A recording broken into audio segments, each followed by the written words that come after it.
He വെന്നിന്റെ സംവിധാനത്തിൽ 2018 പുറത്തിറങ്ങിയ ഒരു ചൈനീസ് ത്രില്ലർ ടൈം ലൂപ്പ് മൂവിയാണ് എൻലെസ് ലൂപ്പ്. കാണുന്നവരെ തുടക്കം മുതൽ അവസാനം വരെ പിടിച്ചിരുത്തുന്ന വളരെ ത്രില്ലിംഗ് ആയിട്ടുള്ള ഒരു സിനിമയാണിത്.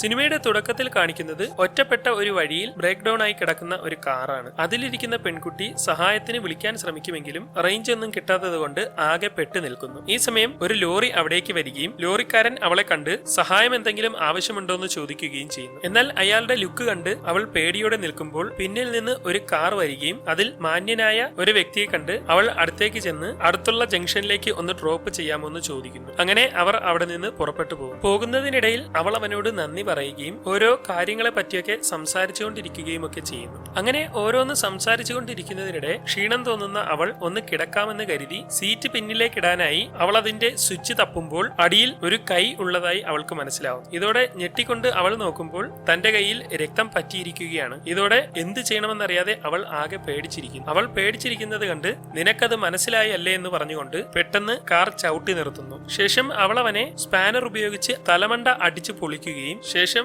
ആ രക്തം രുചിച്ചു നോക്കുകയും ചെയ്യുന്നു. യഥാർത്ഥത്തിൽ അവനൊരു പക്കാ സൈക്കോയാണ്. ഇതൊക്കെയാണ് അന്ന് സംഭവിച്ചതെന്ന് ബസ്സിലിരിക്കുന്ന ഒരാൾ വണ്ടിയിലെ ഡ്രൈവറിനോടും കൂടെയുള്ളവരോടും പറഞ്ഞുകൊണ്ടിരിക്കുകയാണ്. ഈ കഥ നിനക്ക് എവിടെ നിന്ന് കിട്ടിയെന്നൊക്കെ ചോദിക്കുമ്പോൾ എവിടെയോ ആരോ പറഞ്ഞു കേട്ടതാണെന്നൊക്കെ അവൻ പറയുന്നു. ആ ബസ്സിൽ കുറച്ചുപേരിരുന്ന് ഒരിടത്തോട്ട് യാത്ര ചെയ്തുകൊണ്ടിരിക്കുകയാണ്. പെട്ടെന്ന് ബസ്സിലെ റേഡിയോയിൽ അവർ പോകുന്ന റൂട്ടിൽ ഒരു ആക്സിഡന്റ് പറ്റിയിട്ടുണ്ടെന്നും ഈ റൂട്ട് ഫുള്ള് ബ്ലോക്ക് ആണെന്നും പറഞ്ഞുകൊണ്ടിരിക്കുന്നു. ഇനി നമ്മൾ എങ്ങനെ പോകുമെന്ന് ഡ്രൈവർ ചോദിക്കുമ്പോൾ മറ്റേതെങ്കിലും വഴി അറിയാമോ എന്ന് ചോദിക്കുന്നു. അടുത്ത് ടണലിലൂടെ ഒരു വഴിയുണ്ടെന്നും പക്ഷേ അതുവഴി പോകുന്ന ഇത്തിരി റിസ്ക് ആണെന്നും അയാൾ പറയുമ്പോൾ അത് കുഴപ്പമില്ല പോകാൻ യാത്രക്കാർ പറയുകയും അയാൾ ആ റൂട്ടിലേക്ക് കയറുകയും ചെയ്യും. അങ്ങനെ ആളൊഴിഞ്ഞ ആ വീതിയിലൂടെ ബസ് പോയിക്കൊണ്ടിരിക്കുകയാണ്. അങ്ങനെ പോയി അവർ ആ ടണലിൽ എത്തുകയും വളരെ പേടിപ്പെടുത്തുന്ന ആ ടണലിനുള്ളിലേക്ക് ആ ബസ് കയറുകയും ചെയ്യുന്നു. അങ്ങനെ ടണലിൽ കയറി വണ്ടി മുന്നോട്ട് പോയിക്കൊണ്ടിരിക്കുമ്പോൾ പെട്ടെന്ന് റോഡിന്റെ നടുക്ക് ഒരാൾ നിൽക്കുകയും ആ ബസ് ചവിട്ടി നിർത്തുകയും ചെയ്യുന്നു. ഉടൻ അയാൾ ആ ബസ്സിലേക്ക് വന്നുകൊണ്ട് തൊട്ടടുത്ത സിറ്റിയിൽ ഇറങ്ങണമെന്ന് പറഞ്ഞുകൊണ്ട് നേരെ കയറി ഏറ്റവും പുറകിലെ സീറ്റിലിരിക്കുന്നു. അയാളെ കണ്ട് പത്രം വായിച്ചിരുന്നവൻ നോക്കുമ്പോൾ പത്രത്തിൽ അയാളുടെ ഫോട്ടോ കാണുകയും ഇതോടെ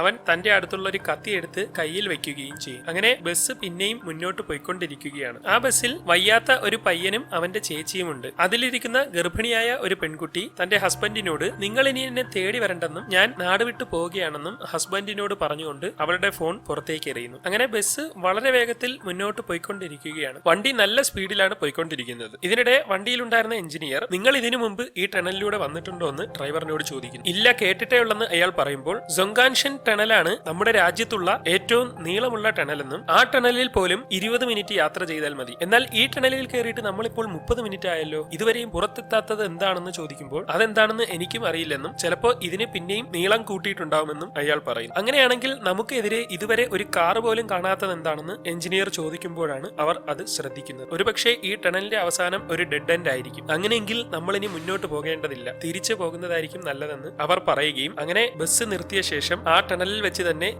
അവർ ബസ് തിരിച്ചോടിക്കുകയും ചെയ്യുന്നു. അങ്ങനെ അവർ വന്ന വഴി തിരിച്ച് വളരെ വേഗത്തിൽ പോയിക്കൊണ്ടിരിക്കുകയാണ്. എല്ലാവരും പുറത്തെത്താൻ വേണ്ടി ക്ഷമയോടെ കാത്തിരിക്കുന്നു. എന്നാൽ കുറെ നേരം നല്ല വേഗത്തിൽ അവർ ഓടിയിട്ടും പുറത്തെത്താൻ കഴിയുന്നില്ല. ഇപ്പോൾ പിന്നെയും 30 മിനിറ്റ് ആയല്ലോ, എന്താണ് സംഭവിക്കുന്നതെന്ന് മനസ്സിലാവുന്നില്ല. എന്തായാലും വണ്ടി ഒന്ന് നിർത്താൻ അവർ പറയുകയും അയാൾ വണ്ടി ചവിട്ടി നിർത്തുകയും ചെയ്യും. നിങ്ങൾ എന്തിനാണ് ഈ ടണലിലേക്ക് നമ്മളെ കൊണ്ടുവന്നതെന്ന് കൂടെയുള്ളവൻ ഡ്രൈവറിനോട് ചോദിക്കുമ്പോൾ നിങ്ങളെല്ലാം കൂടെ പറഞ്ഞിട്ടല്ലേ ഞാൻ കൊണ്ടുവന്നതെന്ന് പറഞ്ഞുകൊണ്ട് അയാൾ ചൂടാവുന്നു. അങ്ങനെ അവർ സംസാരിച്ചുകൊണ്ടിരിക്കുന്നതിനിടെ ബസ്സിലുണ്ടായിരുന്ന പ്രഗ്നന്റ് ലേഡി വണ്ടിയിൽ നിന്ന് പുറത്തേക്ക് ഇറങ്ങുകയും അവിടെ ഒരു സാധനം കിടക്കുന്നത് കണ്ട് അവൾ ഓടിച്ചെന്ന് അത് എടുക്കുകയും ചെയ്യും. അത് അവൾ വണ്ടിയിൽ നിന്ന് പുറത്തേക്ക് എറിഞ്ഞ ഫോണാണ്. ഇത് നീ എപ്പോഴാണ് എറിഞ്ഞതെന്ന് ചോദിക്കുമ്പോൾ ടണലിൽ കയറിയ ഉടൻ ഏകദേശം 200 മീറ്ററെങ്കിലും എത്തുന്നതിന് മുമ്പ് ഞാൻ എറിഞ്ഞു എന്ന് അവൾ പറയുമ്പോൾ അവരെല്ലാവരും ഞെട്ടിപ്പോകുന്നു. രണ്ട് സൈഡിലും പുറത്തേക്കുള്ള വഴിയെങ്ങും കാണുന്നില്ല. ഈ മലനിരകളുടെ ദൂരം 3 കിലോമീറ്റർ ആണ്. അത്രയും ദൂരത്തിൽ മാത്രമേ ഈ ടണൽ ഉണ്ടാക്കാൻ കഴിയൂ എന്ന് എഞ്ചിനീയർ പറയുമ്പോൾ നമ്മളിപ്പോ 30 കിലോമീറ്ററിൽ കൂടുതൽ സഞ്ചരിച്ചിട്ടുണ്ടെന്ന് ഡ്രൈവർ പറയുന്നു. അപ്പോൾ നമ്മളിപ്പോ അപകടത്തിലാണോ എന്നൊക്കെ കൂടെയുള്ളവർ ചോദിച്ചുകൊണ്ടിരിക്കുകയാണ്. നമുക്കൊന്നും അറിയില്ലെന്നും എന്തായാലും നമുക്കൊന്ന് ചെക്ക് ചെയ്ത് നോക്കാമെന്നും ഒരു കയറ് പിടിച്ച് ടണലിലൂടെ മുന്നോട്ട് നടന്നു നോക്കാമെന്നും എഞ്ചിനീയർ പറയുന്നു. അതിന് കയർ എവിടെ നിന്ന് കിട്ടുമെന്ന് ചോദിക്കുമ്പോൾ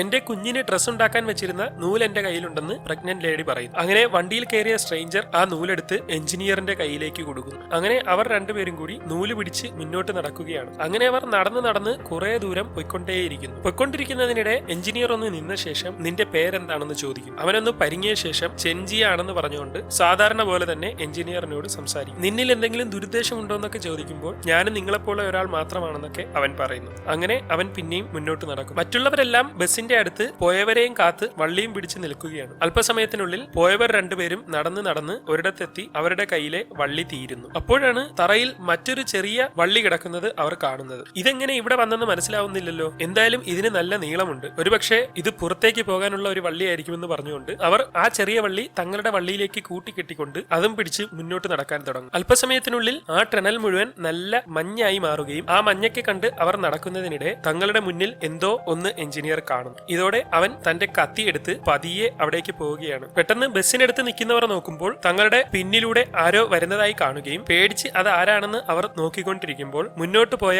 എഞ്ചിനീയറും കൂടെയുള്ളവനും ആണെന്ന് അവർക്ക് മനസ്സിലാവുന്നു. അവർ അപ്പോഴും റോപ്പും പിടിച്ച് നിൽക്കുകയാണ്. ഇതോടെ അവർക്ക് ആകെ ഒന്നും മനസ്സിലാവാതെ നിൽക്കുന്നു. ചിലപ്പോൾ ഈ ടണലിൽ ഒരു ലൂപ്പ് നടക്കുന്നുണ്ടായിരിക്കുമെന്ന് അവർ പറഞ്ഞുകൊണ്ടിരിക്കുകയാണ്. അപ്പോഴാണ് അവർ പിടിച്ചു നടന്നു വന്ന ആ കയറിന്റെ അറ്റത്ത് എന്തോ കാണുന്നത്. നോക്കുമ്പോൾ അതൊരു കൈവിരലാണ്. ഇവിടെ വല്ല ആക്സിഡന്റും പറ്റിയപ്പോൾ സംഭവിച്ചതായിരിക്കുമെന്നൊക്കെ ഡ്രൈവർ പറഞ്ഞുകൊണ്ടിരിക്കും. സ്ട്രേഞ്ചർ കയ്യിലെ വള്ളി വലിച്ചു നോക്കുമ്പോൾ അപ്പുറത്ത് നിൽക്കുന്നവന്റെ കയ്യിലെ വള്ളി വലിയുന്നു. ഇതോടെ തങ്ങൾക്ക് പുറത്തേക്ക് കടക്കാൻ പറ്റാത്ത വിധത്തിൽ പെട്ടുപോയിട്ടുണ്ടെന്ന് അവർക്ക് മനസ്സിലാവും. അങ്ങനെ ഇനി എന്ത് ചെയ്യുമെന്ന് അവർ ആലോചിച്ചുകൊണ്ടിരിക്കുകയാണ്. നമ്മൾ പുറത്തു കടക്കാൻ കഴിയാത്ത ഒരു ലൂപ്പിൽ പെട്ടിരിക്കുകയാണെന്നും എങ്ങനെയെങ്കിലും രക്ഷപ്പെടാനുള്ള വഴി നോക്കാമെന്നും എഞ്ചിനീയർ പറയും. അങ്ങനെ അവർ തങ്ങളുടെ വിശപ്പടക്കാനായി വണ്ടിയിൽ നിന്ന് ടേബിളൊക്കെ എടുത്ത് റെഡിയാക്കുകയും ഓരോരുത്തരും തങ്ങളുടെ കയ്യിലെ ആഹാരമൊക്കെ എടുക്കുകയും ചെയ്യും. ഡ്രൈവറിനോട് അയാളുടെ കയ്യിലെ ആഹാരം എടുക്കാൻ പറയുമെങ്കിലും അയാൾ അത് കൊടുക്കാൻ തയ്യാറാവില്ല. എന്റെ ആഹാരം എനിക്ക് മാത്രം ഉള്ളതാണെന്ന് അയാൾ പറഞ്ഞു നിൽക്കുകയും എഞ്ചിനീയർ അയാളുടെ കയ്യിലെ മുഴുവൻ പണവും കൊടുക്കാമെന്ന് പറയുന്നതോടെ ഡ്രൈവർ ആഹാരം കൊടുക്കാൻ തയ്യാറാവുകയും ചെയ്യും. അങ്ങനെ അവർ ഒരുമിച്ചിരുന്ന് ആഹാരം കഴിക്കുകയാണ്. ഇതിനിടെ അവർ പരസ്പരം പരിചയപ്പെടുന്നു. ഓരോരുത്തരും തങ്ങളുടെ പേരും ജോലിയും ഒക്കെ പറയുകയും കോട്ടിട്ടവൻ ഒരു ഇൻഷുറൻസ് ഏജന്റ് ആണെന്ന് പറയുകയും ചെയ്യും. ഇതുപോലത്തെ ലോക്കൽ ഫുഡൊന്നും ഞാൻ കഴിക്കില്ലെന്നും എനിക്ക് നല്ല കൂടിയ ഫുഡ് വേണമെന്നും മോഡൽ ഗേൾ അവരോട് പറയും. ഇവിടെ നമുക്ക് പുറത്തു കടക്കാൻ ഉറപ്പായും ഒരു വഴി ഉണ്ടാകുമെന്നും നമുക്കൊന്ന് ചെക്ക് ചെയ്ത് നോക്കാമെന്നും ഇതിനിടെ എഞ്ചിനീയർ പറയുകയും അങ്ങനെ ആണുങ്ങളെല്ലാം ടണലിലൂടെ നടന്ന് രഹസ്യവാതിൽ വല്ലതും ഉണ്ടോ എന്ന് ചെക്ക് ചെയ്യുകയും ചെയ്യും. അല്പം കഴിഞ്ഞ് ബസ്സിലിരുന്ന് ഉറങ്ങുകയായിരുന്ന പ്രഗ്നന്റ് ലേഡി ഉണർന്നു നോക്കുമ്പോൾ ദേഹത്താകെ പൊടി പറ്റിയിരിക്കുകയാണ്. അവൾ ഉടൻ തന്റെ കൂടെയുള്ളവരെ വിളിച്ചുണർത്തി നോക്കുമ്പോൾ ബസ്സിലൊക്കെ മുഴുവൻ പൊടി പറ്റിയിരിക്കും. ഇതോടെ അവർ പേടിച്ച് പുറത്തിറങ്ങുമ്പോഴേക്കും ആണുങ്ങൾ അവിടെ തിരിച്ചെത്തിയിരിക്കുകയാണ്. അപ്പോഴാണ് അവർ അത് ശ്രദ്ധിക്കുന്നത്. ആ ബസ് മാസങ്ങളോളം ഉപയോഗിക്കാതെ കിടന്ന അവസ്ഥയിൽ പൊടി പിടിച്ച് നശിച്ചിരിക്കുന്നു. ഇതിൽ നിന്ന് ഒരു കാര്യം ഉറപ്പായി, പുറത്തുള്ളതിനേക്കാൾ വളരെ വേഗത്തിലാണ് ഇവിടെ സമയം പോയിക്കൊണ്ടിരിക്കുന്നതെന്ന് സ്ട്രേഞ്ചർ അവരോട് പറയുന്നു. അത് ശരിയാണ്, അല്പം മുമ്പാണ് നമ്മൾ ആഹാരം കഴിച്ചത്, പക്ഷേ എനിക്കിപ്പോൾ നന്നായി വിശക്കുന്നുണ്ടെന്ന് ഇൻഷുറൻസ് ഏജന്റ് അവരോട് പറയുന്നു. ഉടൻ ഡ്രൈവർ ബസ്സിലിരുന്ന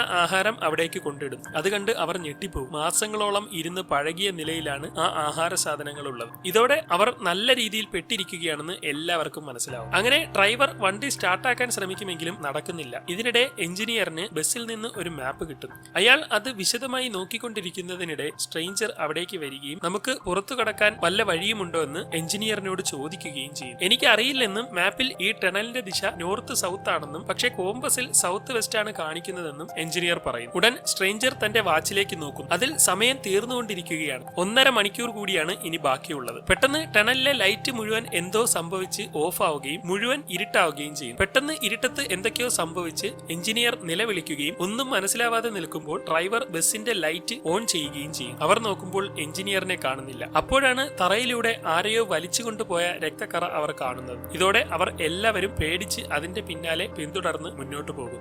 പോയി ആ രക്തക്കറ ഒരു ഭിത്തിയിലാണ് എത്തുന്നത്. അവിടെ പരിശോധിച്ച് നോക്കുമ്പോൾ അവിടെ ഒരു രഹസ്യ അറ ഉണ്ടെന്ന് അവർക്ക് മനസ്സിലാവുകയും അവർ അത് ഇടിച്ചു പൊളിക്കുകയും ചെയ്യും. നോക്കുമ്പോൾ അതിനുള്ളിൽ മറ്റൊരു വാതിലാണ്. ആ വാതിൽ അവർ ഇടിച്ചു പൊളിച്ച് തുറന്നു നോക്കുമ്പോൾ അവിടെ ഒരു റൂമാണ് കാണുന്നത്. അവർ അവിടെയൊക്കെ കയറി റൂമിലുള്ള എല്ലാം പരിശോധിച്ചുകൊണ്ടിരിക്കുകയാണ്. അവിടെ എല്ലാം അവർ നോക്കിക്കൊണ്ടിരിക്കുന്നതിനിടെ മേശപ്പുറത്ത് ഒരു മാപ്പ് ഇരിക്കുന്നതായി സ്ട്രേഞ്ചർ കാണുന്നു. ഇതിൽ നമുക്ക് വേണ്ടത് എന്തോ ഉണ്ടെന്ന് അവൻ പറഞ്ഞുകൊണ്ടിരിക്കുന്നതിനിടെ പ്രഗ്നന്റ് ലേഡിക്ക് വേദന അനുഭവപ്പെടുകയും എന്റെ കുഞ്ഞ് പെട്ടെന്ന് വലുതായതുപോലെയൊക്കെ ഫീൽ ചെയ്യുന്നുവെന്ന് അവൾ പറയുകയും ചെയ്യും. ഈ ടണലിലെ മിനിറ്റുകൾ പുറത്തെ ദിവസങ്ങൾ പോലെയാണ് പോകുന്നതെന്ന് തോന്നുന്നുവെന്നൊക്കെ അവർ പറഞ്ഞുകൊണ്ടിരിക്കുകയാണ്. അപ്പോഴാണ് അവർ അവിടെ ഒരു കാര്യം ശ്രദ്ധിക്കുന്നത്. അവിടെ കുറെ കൈപ്പത്തികൾ ഗ്ലാസ് പെട്ടിയിൽ ഇട്ട് വെച്ചിരിക്കുകയാണ്. ഇത് കാണുന്ന ഡ്രൈവർ ഏജന്റിന് നേർക്ക് തിരിയുകയും ബസ്സിൽ വെച്ച് ഒരു സീരിയൽ കില്ലറിന്റെ കാര്യം നീ പറഞ്ഞില്ലേ എന്നും അയാൾ പെണ്ണുങ്ങളെയാണ് കൊല്ലുന്നതെന്നല്ലേ നീ പറഞ്ഞതെന്നും ഇതെല്ലാം സ്ത്രീകളുടെ കൈയാണെന്നും ഇപ്പോ നീ പറഞ്ഞ അതേ സിറ്റുവേഷനിൽ നമ്മൾ എത്തിയിരിക്കുകയാണെന്നും അയാൾ പറയുന്നു. അത് ആരോ പറഞ്ഞു കേട്ട വെറും ഒരു കഥയാണെന്നൊക്കെ ഏജന്റ് പറഞ്ഞുകൊണ്ടിരിക്കുകയാണ്. അപ്പോഴാണ് ആ കൈപ്പത്തികളിലെല്ലാം ഒരു വിരലില്ലെന്നുള്ള കാര്യം അവർ ശ്രദ്ധിക്കുന്നത്. ഇതിലെ വിരലുകളായിരിക്കാം നമുക്ക് നേരത്തെ ടണലിൽ നിന്ന് കിട്ടിയതെന്ന് മോഡൽ ഗേൾ പറയും. അങ്ങനെ അവർ ആകെ എന്ത് ചെയ്യണമെന്നറിയാതെ കിളിപോയി നിൽക്കുകയാണ്. അപ്പോഴാണ് ആ മാപ്പിൽ നിന്ന് സ്ട്രേഞ്ചറിന് ഒരു കാര്യം മനസ്സിലാവുന്നത്. യഥാർത്ഥത്തിൽ പരസ്പരം കണക്ട് ചെയ്തിട്ടുള്ള 6 ടണലുകളാണ് ഇവിടെയുള്ളത്. നമ്മളിപ്പോൾ 1ാമത്തെ ടണലിലാണ്. ഈ റൂമിലൂടെ അടുത്ത ടണലിലേക്ക് കടക്കാൻ കഴിഞ്ഞിരിക്കും. നമ്മൾ ടണലിൽ നിന്ന് ഇതിലേക്ക് കയറാൻ ഒരു രഹസ്യ അറ കണ്ടെത്തിയതുപോലെ 2ാമത്തെ ടണലിലേക്ക് കടക്കാനും ഒരു രഹസ്യ അറ ഉണ്ടാവുമെന്ന് അയാൾ പറയുകയും അവർ 2ാമത്തെ ടണലിലേക്ക് കടക്കാനുള്ള രഹസ്യ അറ അവിടെ മുഴുവൻ തപ്പുകയും ചെയ്യുന്നു. ഇതിനിടെ അവിടെ ഇരിക്കുന്ന കലണ്ടർ സ്ട്രേഞ്ചർ ശ്രദ്ധിക്കുകയും അതിലെ ഡേറ്റ് എല്ലാം സെയിം ആണെന്ന് അയാൾക്ക് മനസ്സിലാവുകയും ചെയ്യുന്നു. ആ കലണ്ടർ മാറ്റി നോക്കുമ്പോൾ അവിടെ ഒരു രഹസ്യ അറ ഉള്ളതായി അവർക്ക് തോന്നുകയും അവിടെ ഒരു വാതിൽ അവർ കണ്ടെത്തുകയും ചെയ്യുന്നു. ഇതോടെ അവർ ഓരോരുത്തരായി ആ വാതിലിലൂടെ അപ്പുറത്തേക്ക് കടക്കുന്നു. അവരെല്ലാവരും പോയ ഉടൻ ആ റൂമിലെ TV ഓൺ ആവുകയും അതിൽ ഒരിടത്ത് കിടന്ന് ഒരു പെൺകുട്ടി നിലവിളിക്കുകയും ചെയ്യുന്നു. അങ്ങനെ അവരെല്ലാവരും 2ാമത്തെ ടണലിലേക്ക് എത്തിയിരിക്കുകയാണ്. അവിടെ മുഴുവൻ പണി നടക്കുന്ന തരത്തിലാണ് ആ ടണൽ ഉള്ളത്. അങ്ങനെ അവർ നടക്കുന്നതിനിടെ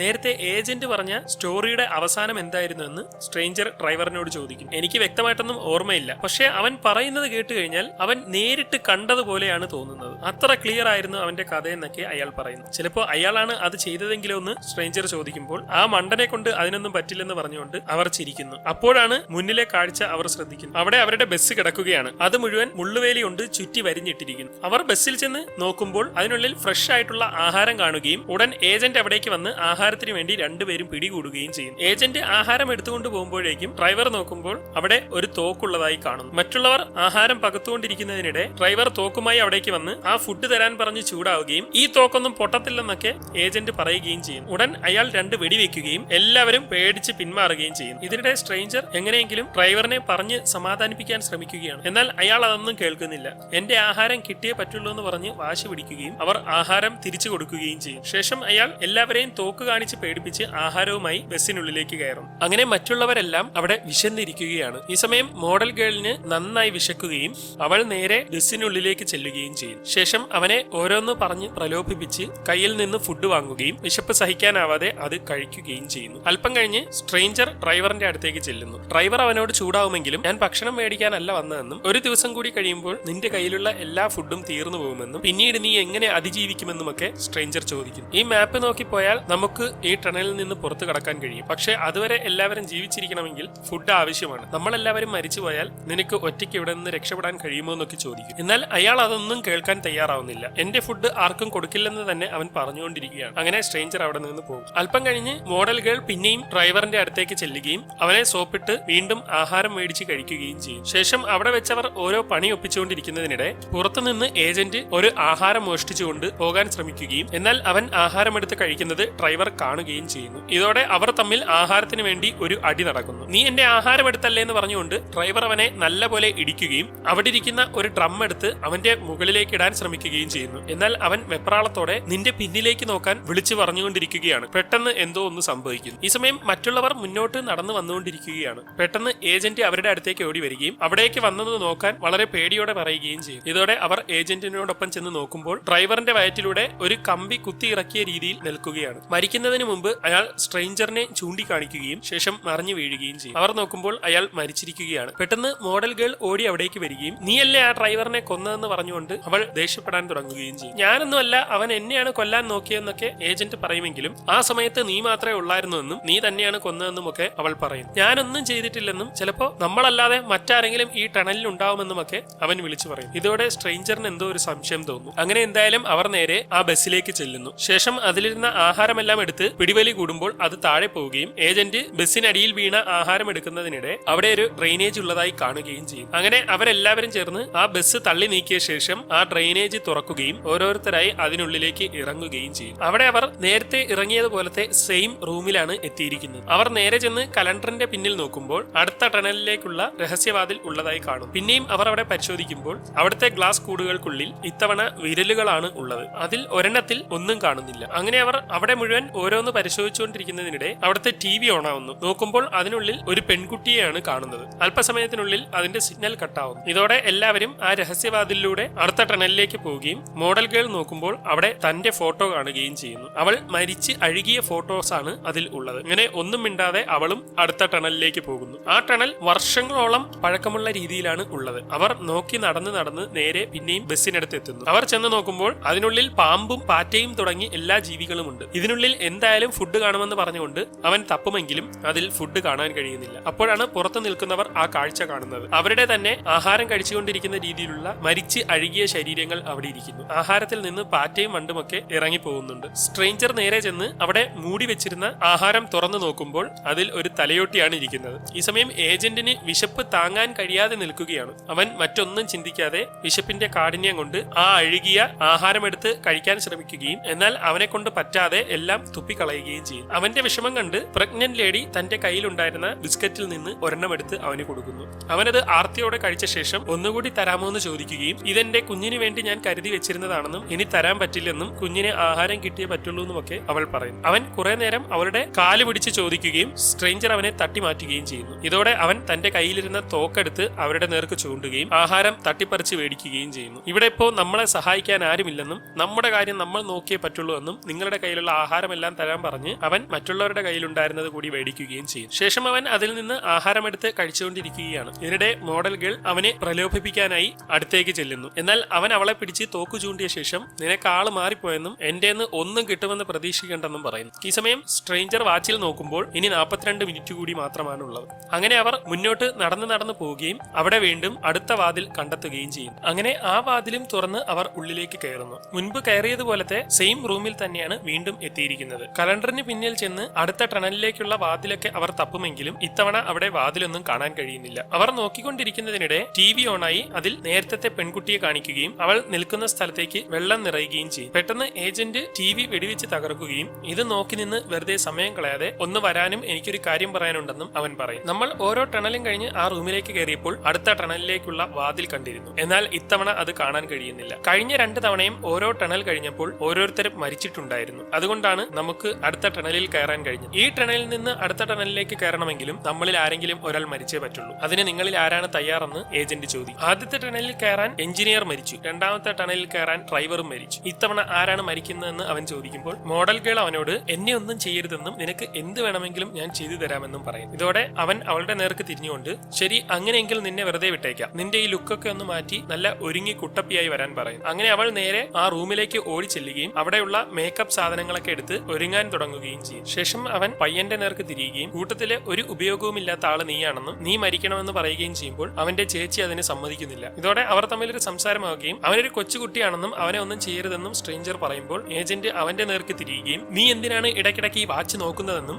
ഇതിലെ സമയം ഓടിത്തീരുമ്പോൾ എന്താണ് സംഭവിക്കുന്നതെന്നും അവൻ ചോദിക്കും. അത് ഓടിത്തീരുമ്പോൾ എന്ത് സംഭവിക്കുമെന്ന് എനിക്കറിയില്ല, പക്ഷെ അതിന്റെ ഉത്തരം നിനക്കറിയാമെന്ന് അയാൾ പറയുകയും അവന്റെ കിളി പോവുകയും ചെയ്യും. നീ നേരത്തെ ആ സൈക്കോയുടെ കഥ പറഞ്ഞില്ലേ, അതിൽ ആ സൈക്കോയുടെ കാറ് അവസാനം ആ പെൺകുട്ടിയെ കൊണ്ട് എങ്ങോട്ടാണ് പോയതെന്നൊക്കെ അവൻ ചോദിച്ചുകൊണ്ടിരിക്കുമ്പോൾ ഏജന്റിന് ആകെ പ്രാന്ത് പിടിച്ചുകൊണ്ട് അവന്റെ നേർക്ക് ഓരോന്ന് സംസാരിക്കുകയും ഇതിനിടെ സ്ട്രേഞ്ചർ അവനെ അടിച്ച് താഴെയിട്ട് തോക്ക് കയ്യിലാക്കിയ ശേഷം ആ വണ്ടിയും കൊണ്ട് സൈക്കോ എങ്ങോട്ടാണ് ഡാഷ് മോനെ പോയതെന്ന് ചോദിക്കുകയും ചെയ്യും. അതിനെ പറ്റിയൊന്നും എനിക്ക് അറിയില്ലെന്നും ഞാനൊരു ബസ്സിലിരുന്ന് ഉറങ്ങിയപ്പോൾ അവിടെ ആരോ പറയുന്നത് കേട്ട കഥയാണെന്നും ഒക്കെ അവൻ പറയും. അങ്ങനെയെങ്കിൽ ആ കഥയുടെ അവസാനം എന്തായിരുന്നു എന്ന് സ്ട്രേഞ്ചർ ചോദിക്കുമ്പോൾ അവൻ താഴെ നിന്ന് ഒരു കുപ്പിച്ചിലെടുക്കുകയും നേരെ പ്രഗ്നന്റ് ലേഡിയെ പിടിക്കുകയും ചെയ്യും. ഇവളെ കൊല്ലണ്ടെങ്കിൽ തോക്ക് തരാൻ പറയുകയും ഇതോടെ മറ്റൊരു വഴിയുമില്ലാതെ അവൻ തോക്ക് കൊടുക്കുകയും ചെയ്യും. ഇതോടെ അവൻ പ്രഗ്നന്റ് ലേഡിയെ കൊണ്ട് ആ തോക്ക് പിടിക്കുകയും സ്ട്രേഞ്ചറിനെ വെടിവെച്ച് കൊല്ലാനും ഇല്ലെങ്കിൽ നിന്റെ കുഞ്ഞിനെ ഞാനിപ്പോൾ കൊല്ലുമെന്നും അവൻ പറയും. ഇതോടെ മറ്റൊരു വഴിയുമില്ലാതെ പേടിച്ച് അവൾ അവനെ വെടിവെക്കും. വെടിയേറ്റ് സ്ട്രേഞ്ചർ വീണ് കിടക്കുകയാണ്. എന്നാൽ അവൻ മരിച്ചിട്ടില്ല. ശേഷം ഏജന്റ് അവന്റെ അടുത്തേക്ക് ചെന്ന ശേഷം നീ എന്നോട് ആ കഥയുടെ അവസാനം ചോദിച്ചില്ലേ, നിന്റെ ബ്ലഡ് കണ്ടപ്പോഴാണ് എനിക്ക് ഓർമ്മ വന്നത്, ആ കഥയുടെ അവസാനം എനിക്കറിയാം എന്ന് പറഞ്ഞുകൊണ്ട്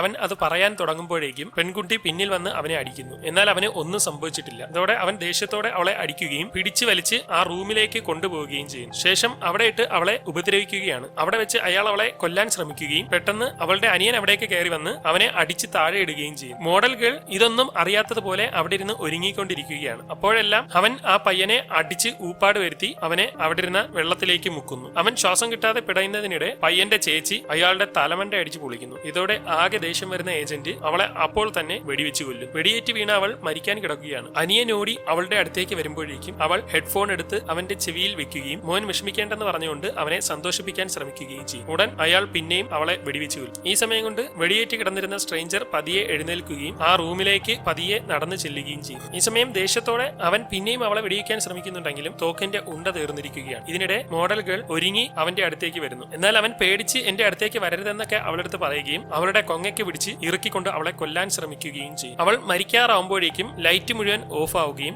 ലൈറ്റ് വരുമ്പോൾ ഒരു വാൾ അവന്റെ ദേഹത്തുകൂടി കുത്തി കയറി കയറിയിരിക്കുകയും ചെയ്യും. ഇത് കണ്ട് അവൾ തന്നെ ഞെട്ടിപ്പോകും. ഇതോടെ അവൻ നേരെ ചെന്ന് പതിയെ അവിടുത്തെ കസേരയിലേക്ക് ഇരിക്കുന്നു. ഉടൻ രണ്ടും കൽപ്പിച്ച് അവൾ എഴുന്നേൽക്കുകയും അവന്റെ അടുത്തേക്ക് നടന്നു വന്ന് ആ വാൾ വലിച്ചൂരിയ ശേഷം ആ പയ്യനെ കൊണ്ട് ആ വാളിൽ പിടിപ്പിച്ച് അയാളെ കുത്തിക്കുകയും ചെയ്യും. മരിക്കുന്നതിന് മുമ്പ് എന്നെ കൊന്നെന്ന് കരുതി നിനക്കൊന്നും ഇവിടെ നിന്ന് രക്ഷപ്പെടാൻ കഴിയില്ല, ഇതൊരു എൻലെസ് ലൂപ്പാണെന്ന് പറഞ്ഞുകൊണ്ട് അവൻ ബിസ്ക്കറ്റും തിന്ന് മരിക്കുന്നു. ഈ സമയം കൊണ്ട് സ്ട്രേഞ്ചർ അവിടേക്ക് എത്തുന്നു. ശേഷം അവരെല്ലാവരും ആ റൂമൊക്കെ പരിശോധിച്ചുകൊണ്ടിരിക്കുകയാണ്. പെട്ടെന്ന് മോഡൽ ഗേളിന്റെ കണ്ണാടി പൊളിയുന്നതായി കാണുകയും അവൾ നോക്കുമ്പോൾ ആ കണ്ണാടിക്ക് പിന്നിൽ അടുത്ത ടണലിലേക്കുള്ള വാതിലുള്ളതായി കാണുകയും ചെയ്യും. ഇത് കണ്ട് എല്ലാവരും അവിടേക്ക് ചെല്ലും. അങ്ങനെ എല്ലാവരും അടുത്ത ടണലിൽ എത്തിയിരിക്കുകയാണ്. പിങ്ക് നിറത്തിൽ ലൈറ്റ് ഒക്കെ ഇട്ട പ്രത്യേക നിറത്തിലുള്ള ഒരു ടണലാണത്. തുണിക്കടയിൽ വെക്കാറുള്ള തലയില്ലാത്ത ഒരുപാട് ബൊമ്മകളും അവിടെയുണ്ട്. അവർ മുന്നോട്ട് നടക്കുന്നതിനിടെ പ്രഗ്നന്റ് ലേഡിക്ക് ശക്തമായ വേദന അനുഭവപ്പെടുകയും ഇതോടെ അവളെ ഒരിടത്തേക്ക് ഇരുത്തിയ ശേഷം ഞാൻ അടുത്ത ഡോർ ഒന്ന് തപ്പി നോക്കട്ടെ എന്ന് സ്ട്രേഞ്ചർ പറയുകയും ചെയ്യും. ഓൾറെഡി രണ്ടുപേർ മരിച്ചിട്ടുള്ളത് കൊണ്ട് അടുത്ത ടണലിലേക്ക് പോകാൻ ആരും മരിക്കേണ്ട ആവശ്യമില്ല. ഇതിനിടെ സ്ട്രേഞ്ചർ തന്റെ വാച്ചിൽ നോക്കുമ്പോൾ 12 മിനിറ്റ് കൂടിയാണ് ബാക്കിയുള്ളത്. അവൻ നേരെ നടന്ന് ബസിന്റെ അടുത്തേക്ക് ചെല്ലുകയും അതിനുള്ളിൽ കയറിയിരിക്കുകയും ചെയ്യും. അവനോടൊപ്പം മോഡൽ ഗേളും ബസ്സിനുള്ളിലേക്ക് കയറുന്നു. അവന്റെ നേർക്ക് തോക്ക് ചൂണ്ടുമ്പോൾ ഇതിൽ ഉണ്ടയില്ലെന്ന് അവൻ പറയുകയും അവൾ തന്റെ കയ്യിലുള്ള ഒരു ഉണ്ട എടുക്കുകയും ചെയ്യും. ശേഷം അത് തോക്കിലിട്ട് അവന്റെ നേർക്ക് ചൂണ്ടുകയും ഈ ടണലിനെ പറ്റി നിനക്ക് നന്നായിട്ട് അറിയാമെന്ന് പറയുകയും ചെയ്യും. ശേഷം തോക്കിട്ട് അവന്റെ വെടികൊണ്ട മുറിവിലേക്ക് കുത്തി നല്ല വേദന ഉണ്ടാക്കുകയും നീയാണ് ടണലിൽ നിന്ന് ബസ്സിലേക്ക് കയറിയതെന്നും അതുകൊണ്ട് നിനക്ക് എന്തൊക്കെയോ അറിയാമെന്നും ഒക്കെ അവൾ പറയും. എനിക്കൊന്നും അറിയില്ലെന്നും സമയം തീർന്നുകൊണ്ടിരിക്കുകയാണെന്നും അവൻ പറയുമ്പോഴേക്കും പുറത്ത് ഏജന്റ് നിൽക്കുന്നതായി അവൾ കാണുകയും പേടിച്ച് പുറത്തിറങ്ങി നോക്കുമ്പോൾ അവിടെയെങ്ങും അയാളെ കാണാനും കഴിയുന്നില്ല. ഈ സമയം കൊണ്ട് പ്രഗ്നന്റ് ലേഡി പ്രസവിച്ചുകൊണ്ടിരിക്കുകയാണ്. മോഡൽ ഗേൾ നടക്കുന്നതിനിടെ ആ സ്ഥലം മുഴുവൻ മാറി മറിയുകയും പെട്ടെന്ന് എവിടെയോ തട്ടി അവൾ മറിഞ്ഞു വീഴുകയും ചെയ്യുന്നു. നോക്കുമ്പോൾ അവിടെ മുഴുവൻ ഏജന്റ് മരിച്ചു കിടക്കുകയാണ്. ആകെ കിളിപോയി അവൾ മുന്നോട്ട് ഓടുന്നതിനിടെ അവിടെ ഒരു മേക്കപ്പ് ചെയ്യുന്ന സ്ഥലം അവൾ കാണുകയും അവിടേക്ക് ചെന്ന് അവൾ കണ്ണാടിയിൽ നോക്കിക്കൊണ്ടിരിക്കുന്നതിനിടെ പിന്നിൽ നിന്ന് ആരോ വന്ന് അവളെ കഴുത്തറുത്ത് കൊല്ലുന്നു. ഈ സമയം കൊണ്ട് പ്രഗ്നന്റ് ലേഡി പ്രസവിച്ച് കുഞ്ഞുമായി ഇരിക്കുകയാണ്. ഇതിനിടെ സ്ട്രേഞ്ചർ നടന്ന് അവളുടെ അടുത്ത് ചെല്ലുകയും നമുക്ക് എത്രയും പെട്ടെന്ന് പുറത്ത് കടക്കണമെന്ന് പറഞ്ഞുകൊണ്ട് അവരെയും കൊണ്ട് പോവുകയും ചെയ്യും. അങ്ങനെ അവർ അടുത്ത ടണലിലേക്ക് കയറിയിരിക്കുകയാണ്. അവിടെ മുഴുവൻ പച്ചപ്പ് പിടിച്ച അവസ്ഥയിലാണ് ഉള്ളത്. നേരെ നോക്കുമ്പോൾ തന്നെ അവർക്ക് പുറത്തേക്കുള്ള വഴി കാണാൻ കഴിയുന്നുണ്ട്. ഇതോടെ സ്ട്രേഞ്ചർ വളരെ സന്തോഷിക്കുകയും പെട്ടെന്ന് പ്രഗ്നന്റ് ലേഡി ഒരു കത്തി കൊണ്ട് അവനെ കുത്തിക്കയറ്റുകയും ചെയ്യും. ഉടൻ അവിടെ മുഴുവൻ എന്തൊക്കെയോ മാറ്റങ്ങൾ സംഭവിക്കുകയും അവൻ മറിഞ്ഞു വീഴുകയും ചെയ്യും. മരിക്കാറാവുന്ന അവൻ നോക്കുമ്പോൾ സമയം തീർന്നുകൊണ്ടിരിക്കുകയാണ്. ഇതിനിടെ ആ പയ്യനും അവിടേക്ക് വന്ന് അവനെ പ്രത്യേക തരത്തിൽ നോക്കിക്കൊണ്ടിരിക്കുന്നു. അപ്പോഴേക്കും സമയം പൂർണ്ണമായി അവസാനിക്കുന്നു.